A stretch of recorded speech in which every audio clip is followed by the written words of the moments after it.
Chuo kimeendelea kutekeleza miradi mbalimbali ya ujenzi na ukarabati wa miundombinu ambayo kwa hakika yanaboresha mazingira ya ujifunzaji na ufundishaji ndaki ya Mbeya.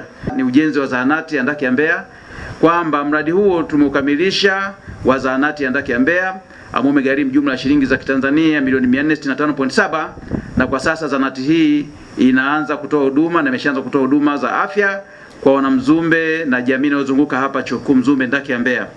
Hivyo wanafunzi watanufaika moja kwa moja na wafanyakazi wengine wote na huduma bora na za haraka za afya ndani ya chuo. Ni hatua ya kutia moyo. Tunaweza tukaongeza vifaa vingi vya kisasa hatua kwa hatua ambavyo wagonjwa wetu hulazimika kuvifuata kwa gharama kubwa.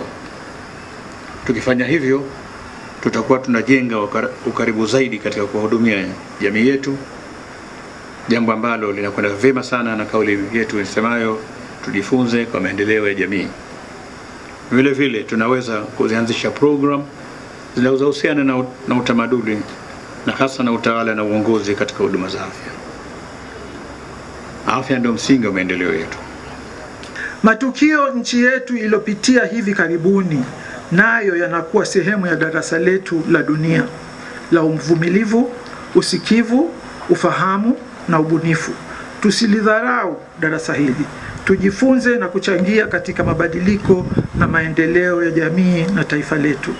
Wasomi sio watu wanaotarajiwa kukubali au kukataa kila kitu. Ni lazima mkawe na tabia ya kuchakata mambo mnayojifunza na kupokea kabla hamjayafanyia kazi, ili mjenge hoja ambazo zitakuwa msingi wa kukubaliana au kutokukubaliana na jambo lolote, liwe la kitaaluma au vinginevyo. Sio kila kitu unachokutana nacho ni chema. Yapo pia mambo yasiyofaa tutakayokutana nayo katika maisha. Kazi yenu iwe ni kuchakata, kwa kuwa vitu vingine japo ni halali, lakini si vitu vyote vifaavyo na vinavyojenga. Tuwe na fikra tunduizi, yani critical thinking. Leo hii tunasherehekea mwisho wa safari moja na mwanzo wa safari nyingine, kwani elimu haina mwisho. Mpaka kufikia hatua hii ni dhahiri kwamba jitihada za makusudi zilifanyika.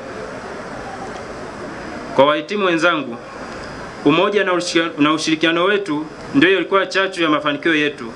Hivyo tunapopiga hatua kuelekea mustakabali wetu, tukumbuke ya kuwa nidhamu bora ndio msingi wa kila jambo tutakaloliendea.